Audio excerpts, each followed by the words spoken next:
emerged as a possible Conservative leadership candidate, and Mogmentum has emerged, I believe.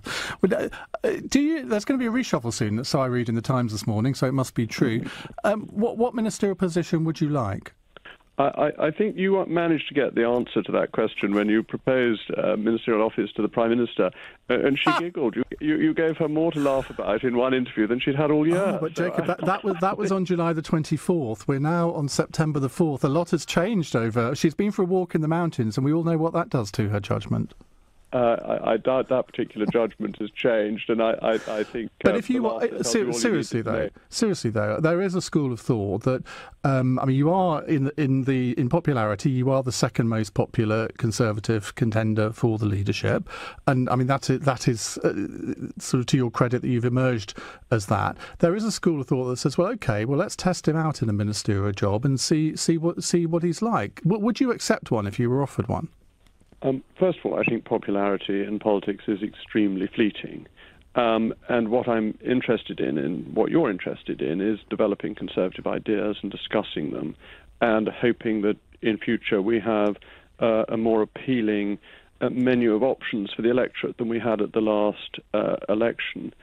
And more conservative in its principles, that people understand why we're saying what we're saying rather than it simply being... But you clearly have a talent at explaining Conservative principles. That's why you have emerged with such popularity. Surely you need, if you are offered a job, it would be sort of odd to turn it down, wouldn't it? But I haven't been offered a job. No, but if you were... But I'd be very surprised if I were.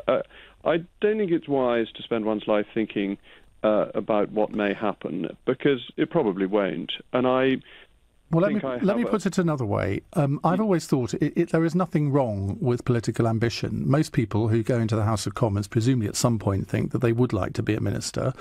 Some people go in the full knowledge that they don't want to be and would be terrible at it. But there's nothing wrong with having the ambition to be in the cabinet, is there? I agree with that. I think ambition is perfectly honourable and respectable.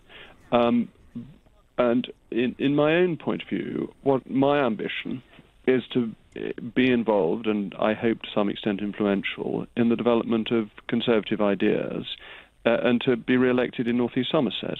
But I'm not unduly ambitious beyond that. But you wouldn't rule it out, would you?